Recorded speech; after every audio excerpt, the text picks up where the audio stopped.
Hello প্রিয় শিক্ষার্থী, কেমন আছেন সবাই? সেল বাংলাদেশের পক্ষ থেকে আপনাদের স্বাগত জানাচ্ছি নতুন নতুন টিপস নিয়ে স্পোকেন ইংলিশকে সুন্দর করার জন্য। আমরা ইংলিশ ল্যাঙ্গুয়েজ শিখতে সবাই আগ্রহী, যেহেতু গ্লোবাল ল্যাঙ্গুয়েজ হিসেবে ইংলিশের যথেষ্ট কদর রয়েছে।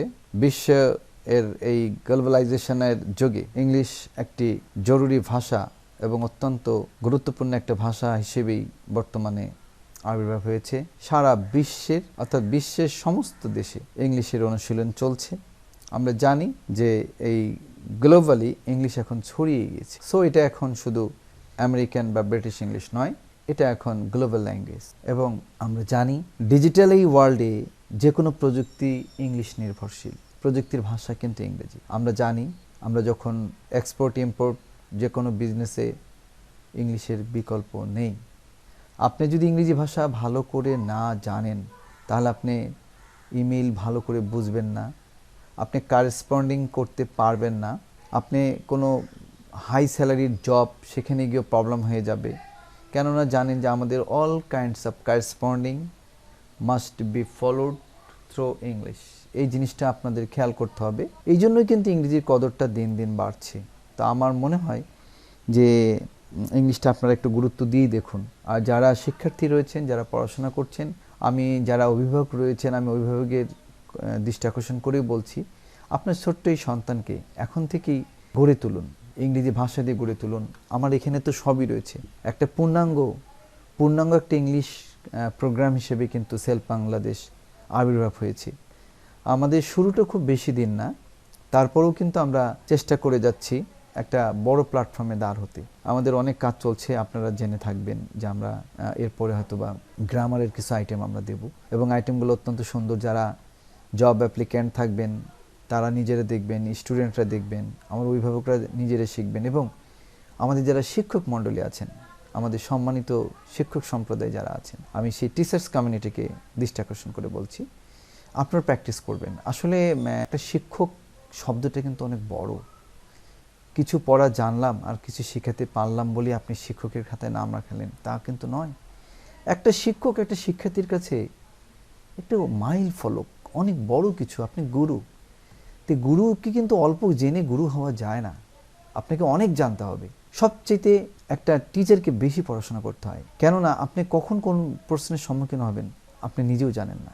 সো আপনি যত বেশি জানবেন, শিক্ষার্থীকে তত বড় প্ল্যাটফর্ম থেকে আপনি শেখাতে পারবেন। সো আমি মনে করি আপনি অনার্স পাস করেছেন, মাস্টার্স পাস করেছেন, আপনি শিক্ষক হয়ে গেলেন। আমি তো মনে করি শিক্ষক হওয়ার দরজাটা শুধু খুললো, ভিতরটা অনেক বড়। একটা সীমাহীন একটা পর্ব হচ্ছে শিক্ষকতা, যার কোনো শেষ নেই। শিক্ষকতার কোনো পর্বে কমপ্লিশন বা পারফেকশন বলতে কিছু নাই। আপনি প্রত্যেকটা মানুষকে মৃত্যুর আগ পর্যন্ত পড়াশোনা করতে হয়। আর যারা ইংরেজি ভাষা নিয়ে যারা পড়াশোনা করাচ্ছেন, আমি তাদের উদ্দেশ্যে বলছি, আপনি নিজে বেশি করে জানুন। আপনি যত বেশি জানবেন তত আপনার কনফিডেন্স তৈরি হবে, ততই আপনি একজন লিজেন্ড টিচার হয়ে যাবেন। আর আমি আপনাদের সেটাই প্রত্যাশা করছি। কেননা যে আজকে আমি যে উদ্যোগ নিয়েছি, আমি চেষ্টা করে যাচ্ছি, আপনিও চেষ্টা করুন, আপনিও কিছু একটা করুন। আমরা তো সৃষ্টির জন্যই জন্ম নিয়েছি। সৃষ্টিকর্তা আমাদের সৃষ্টি করেছেন সৃষ্টি করার জন্য, আমাদের দিয়েই করাবেন। আপনি আপনার জায়গা থেকে করুন, আমি আমার জায়গা থেকে করছি। সবাই যদি এভাবে এগিয়ে আসে, একটা সুন্দর শিক্ষিত পৃথিবী, সুশিক্ষিত একটা পৃথিবী একটার জন্য আমরা জন্ম দিতে পারি। সেখানে থাকবে শিষ্টতা, সেখানে থাকবে একটা মানবিক গুণাগুণের সম্বলিত একটা মানুষ, যেটা নিয়ে গড়ে উঠবে একটা সুন্দর পৃথিবী, গ্রিন একটা ওয়ার্ল্ড হবে। ভিউয়ার্স, চলুন আমরা আজকে ইংলিশের আরও কিছু টিপ দিচ্ছি, আপনারা এগুলো ভালো করে দেখবেন। যেমন আমরা এখানে দিয়েছি স মানে দেখলো, ফাউন্ড মানেও দেখলো। এর উপর অবজেক্ট আর যে অবজেক্ট আমরা জানি যে কি বা কাকে দ্বারা প্রশ্ন করলে যে উত্তর পাওয়া যায়, সেটাই কিন্তু অবজেক্ট। আমরা এখানে দিয়েছি স এবং ফাউন্ডের পরে যে অবজেক্ট থাকে, তারপর আইএনজি দিলে কি অর্থ আসে? অর্থ আসে কোনো কাজ বা কোনো কিছু করতে থাকা বোঝা। যেন আমরা প্রথম বাক্যটা দিয়েছি, I saw an old man standing in front of my home. এখানে বোঝার বিষয় আছে। স একটা ভার্ব অ্যান্ড ওল্ড ম্যান একটা অবজেক্ট, এরপরে কি আছে? আইএনজি ভার্ব, আমরা স্ট্যান্ডিং দিয়েছি। এখানে বুঝতে হবে যে I saw an old man standing, এই অবজেক্টের পরে যে স্ট্যান্ডিং দিয়েছি, এখানে কিন্তু সাবজেক্টের সাথে কিন্তু স্ট্যান্ডিং এর কোনো সম্পর্ক নাই। আই স্ট্যান্ড করছে না, অ্যান্ড ওল্ড ম্যানটি স্ট্যান্ডিং করছে। কেমন?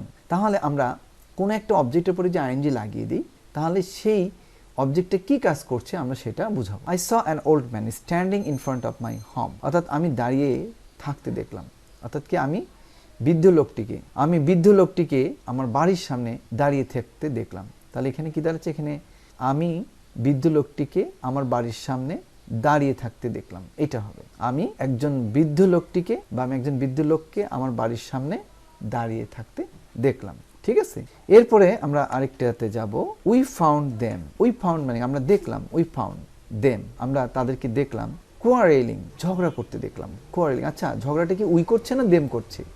দেম কিন্তু করছে। আবারও বলে নিচ্ছি, এইখানে কিন্তু সাবজেক্টের সাথে কোনো সম্পর্ক নেই, অর্থাৎ অবজেক্ট কি করছে সেটা বোঝাচ্ছে। আপনি যখন ইংরেজিতে বলতে যাবেন বা লিখতে যাবেন তখন কিন্তু এগুলো খুব দরকার হবে। আবারও আমি ভিউয়ার্স বোঝানোর চেষ্টা করছি, উই ফাউন্ড দেম কোয়ারেলিং, আমরা তাদেরকে ঝগড়া করতে দেখলাম। তার মানে আমরা ঝগড়া করছি না, দেমরাই ঝগড়া করছে। তাহলে অবজেক্টের পরে আইএনজি দিয়ে দিলাম, তাহলে উই ফাউন্ড দেম কোয়ারেলিং। এবারে আরেকটা আছে, everybody saw the snake dancing. কি এখানে কি প্রত্যেকে নাচতেছে? না, বরং এভরিবডি স দ্য স্নেক, প্রত্যেকেই সাপটিকে দেখলো, কি দেখলো? ডান্সিং, নাচ করতে দেখলো। তার মানে এখানে প্রত্যেকে নাচছে না, স্নেকটাই নাচছে। তাহলে সকলেই সাপটির নাচ দেখ। ভিউয়ার্স, আমার মনে হয় এই টিপসটা ভালো লাগলো। তাহলে আমরা কি শিখলাম? এখানে স এবং ফাউন্ডের পরে যদি অবজেক্ট থাকে তারপর আইএনজি দিলে ওই অবজেক্টটা কি কাজ করছে তার অবস্থাটা প্রকাশ করে, এটা মাথায় রাখবেন। তো ইংলিশটা আমরা একবার বলে আসি, I saw an old man standing in front of my home, we found them quarreling, everybody saw the snake dancing. Viewers, আপনারা আশা করি বুঝেছেন। আবারও বলছি, অবজেক্টের পরে যদি আইএনজি থাকে তাহলে এখানে সাবজেক্ট কাজ করে না, অর্থাৎ অবজেক্টটা কি কাজ করছে সেটা আইএনজি দিয়ে আমরা প্রকাশ করি, যেটা আপনারা শিখে ফেললেন। এবার আমরা, এটা খুব ইম্পর্টেন্ট একটা টিপস, ছোর পরে অ্যাডজেক্টিভ তারপরে দ্যাট ইউজ হয়, আপনারা এটা ইউজ করবেন। এই সো মানে এত, সো হচ্ছে কি ভেরি আছে না, আমরা বলি না ভেরি, ভেরি মানে খুব, ভেরি পরিবর্তে সো আসে। তো সো যেখানে হয় সেখানে ভেরি হয় না, ভেরি যেখানে হয় সেখানে সো হয় না, তাই না? তাহলে সো অ্যাডজেক্টিভ দিয়েছে, অর্থ কি এত বা এতটা। তাহলে সো মানে এত বা এতটা। এরপরে যে, এরপরে কি ঘটবে সেটা আমরা বাক্যে বুঝে নেওয়ার চেষ্টা করব। যেমন আমরা বলতে পারি, the man is so bad, লোকটি এতটাই খারাপ, লোকটি এত খারাপ বা এতটা খারাপ, দ্যাট যে nobody wants to mix with him, nobody wants, কেউ চায় না, to mix with him, কেউ তার সঙ্গে মিশতে চায় না। লোকটি এত খারাপ যে কেউ তার সাথে মিশতে চায় না। তাহলে আমরা কি করলাম? The man is so bad, আপনি এভাবে ইউজ করবেন, the man is so bad, লোকটি এত খারাপ যে nobody wants to mix with him, কেউ তার সঙ্গে মিশতে চায় না। এবারে আমাদের আরেকটা বাক্য ওরকমই একটা আছে, I am so ill that I can't stand at all. তাহলে এখানে আমরা মূলত শিখছি কি? আমরা মূলত শিখছি যে সোর পরে একটা অ্যাডজেক্টিভ বসবে, তারপরে দ্যাট বসবে, দ্যাটের পরে আপনি ভাবটা আপনার মতো করে দিবেন। কেননা এই দ্যাটের পরে আপনি কি দিবেন? দেখেন, দ্যাটের পরে যদি নেগেটিভ সেন্স আসে তাহলে আপনার নেগেটিভ সেন্সটাই কিন্তু দ্যাটের পরে দিতে হবে। আমাদের যেমন লোকটা খারাপ এই জন্য মেশে না, তার মানে খারাপের কারণেই মেশে না। তাহলে এর ব্যাড ইম্প্যাক্টটা কি? যে ওর সঙ্গে কেউ মেশে না। এবার আছে আই এম সো ইল, আমি এতটা অসুস্থ। তাহলে অসুস্থ হলে ভালো প্রভাব পড়বে না খারাপ প্রভাব পড়বে? খারাপ প্রভাব পড়বে। আমি এতটা অসুস্থ যে আমি ভালো করে দাঁড়াতে পারছি না, তাই না? তাহলে আমরা শিখলাম কি? যে সোর পরে যে অ্যাডজেক্টিভ থাকে এটা যদি ব্যাড ইম্প্যাক্ট বোঝায় তাহলে আমরা দ্যাটের পরে ব্যাড ইম্প্যাক্টটাই বুঝাবো। তাহলে I am so ill that I can't stand well. তাহলে ইংলিশটা একবার আমরা বলে আসি, the man is so bad that nobody wants to mix with him, I am so ill that I can't stand well. Viewers, আমার মনে হয় এটা খুব ক্লিয়ার হয়ে গেল। আমরা আরেকটি টিপস এরকম শিখবো, এটা খুব একটা ভালো একটা টিপস। সোর পরে এবার অ্যাডজেক্টিভ, এবার কিন্তু এ এন অথবা এ অথবা এন অথবা তারপরে নাউন, তারপরে দ্যাট। অর্থটা তখন কি দাঁড়াবে? এমন বা এতটাই একজন ডট ডট যে অর্থে। আসলে এভাবে তো বোঝা সম্ভব না, আমরা একটু বাক্যে বোঝার চেষ্টা করি।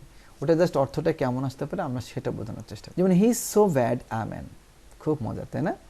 ব্যাডের পরে আমরা এ দিয়েছি। সাধারণত আমরা জানি যে এ এনটা অ্যাডজেক্টিভের আগে বসে, কিন্তু আমরা ব্যাডটা এখানে অ্যাডজেক্টিভ, আমরা অ্যাডজেক্টিভের পরেই আমরা এ বসালাম। তাহলে কি দাঁড়াচ্ছে? He is so bad a man that nobody wants to mix with him, সে এমন একজন খারাপ লোক। এই যে এমন একজন, আমরা বলি না এই লোকটা এমন একটা খারাপ লোক, এই যে এমন একজন বলতে তখন আমরা অ্যাডজেক্টিভের পরে এ বা এন বসাবো। ভিউয়ার্স, এটা ভালো করে বুঝে নেন। আমরা সোর পরে অ্যাডজেক্টিভ তারপরে যে এন লাগে তখন বোঝাবে এমন একজন খারাপ লোক বা এমন একজন ভালো লোক। এইসব ক্ষেত্রে কিন্তু আমরা অ্যাডজেক্টিভের পরে এ অথবা এন বসাবো। তাহলে আমরা এটা আরেকবার পড়ি নিই, he is so bad a man that nobody wants to mix with him, সে এমন একজন খারাপ লোক, he is so bad a man that যে nobody wants to mix with him, সে কেউ তার সাথে মিশতে চায় না। ক্লিয়ার? পরেরটা আবার দেখি, এটা একটা, ওটা কিন্তু ওই যে আবারও বলে দিলাম যে দ্যাটের আগে যদি নেগেটিভ সেন্স থাকে তাহলে দ্যাটের পরেও নেগেটিভ সেন্স আসবে। এবার দ্যাটের পরে পজিটিভ সেন্স, অর্থাৎ ভালো কিছু থাকলে ভালো কিছুই আসবে। He is so kind a man, তাহলে অর্থ কি? He is so kind a man, সে এমন একজন দয়ালু মানুষ, দ্যাট এভরিবডি লাইকস হিম, প্রত্যেকে তাকে পছন্দ করে। ভিউয়ার্স, এটা কি ক্লিয়ার হলো? তাহলে আমরা দুটোই কিন্তু দিয়েছি, খারাপ হলে দ্যাটের পরে খারাপ কিছু বোঝাবেন, দ্যাটের আগে ভালো কিছু থাকলে ভালো কিছু বোঝাবেন, প্রভাব কিন্তু ভালো থেকে ভালো, খারাপ থেকে খারাপ। তাহলে হি is so kind a man that everybody likes him, আরে সে এত দয়ালু মানুষ যে সবাই তাকে পছন্দ করে বা প্রত্যেকে তাকে পছন্দ করে।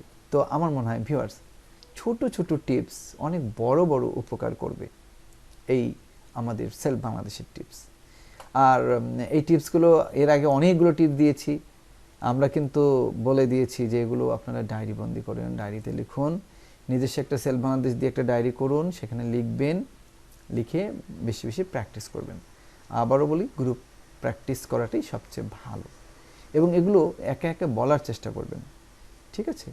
তো ভিউয়ার্স, আজকে আপনাদের সময় নিচ্ছি না, আপনারা দেখছেন অনেক খুশি আমরা, এবং আবারও একটাই প্রত্যাশা, কিন্তু আপনারা প্লিজ সাবস্ক্রাইব করবেন যদি ভালো লেগে থাকে। খারাপ লাগার আমি কেমন কিছু পাচ্ছি না, হয়তোবা অনেক চ্যানেল আমরা দেখি অনেক ফুংফাং, আমরা ফুংফাং করি না, আসলে টিচিং জিনিসটা সিম্পলিসিটি বজায় রেখেই করাটা আমার মনে হয় বেশি ভালো, এবং আমি সিম্পলিসিটিতে খুব বিশ্বাসী, অ্যান্ড আমি মনে করি যে simplicity is the best way to express someone, and I will try my best in that point. Viewers, আমরা আরও কিছু দেবো, এবং আপনাদেরকে রিকোয়েস্ট করব আপনারা আমাদের এই চ্যানেলের ইনফরমেশনটা আপনার ফ্রেন্ড সার্কেল, আপনাদের শুভাকাঙ্ক্ষীদেরকে জানাবেন, তারা শিখুক। আপনি তো চান যে একটা সবাই শিখে একটা সুন্দর একটা পৃথিবী আমাদের হোক, এবং আমরা যেন ইংলিশটা ভালো জানলে আপনি একটা ভালো অফিসিয়াল জব বলেন, যেটাই বলেন অনেক ভালো পারবেন। এগুলো যখন কাজে লাগবে, আপনি যখন বলতে পারবেন, যখন আপনাকে থ্যাঙ্কিং দেবে মানুষ, তখন আমাদের মনে পড়বে যে হ্যাঁ, থ্যাঙ্কস সেলফ বাংলাদেশ। সবাই, শুধু আমি না, আমাদের ইউটিউব অনেক চ্যানেল আছে, তারাও চেষ্টা করছে, আমি তাদেরকেও থ্যাঙ্কস দিই, সুন্দর সুন্দর কন্টেন্টস তারাও করছে, আমি কাউকে ছোট করে দেখি না, কারণ সৃষ্টির যারা স্রষ্টা, তারা সবাই মহান আল্লাহ তাআলার সেই মহব্বত নিয়েই কাজ করছেন, আমি সেই ক্যাবিনে রয়েছি। থ্যাংক ইউ, ভালো থাকুন, be blessed all, thank you.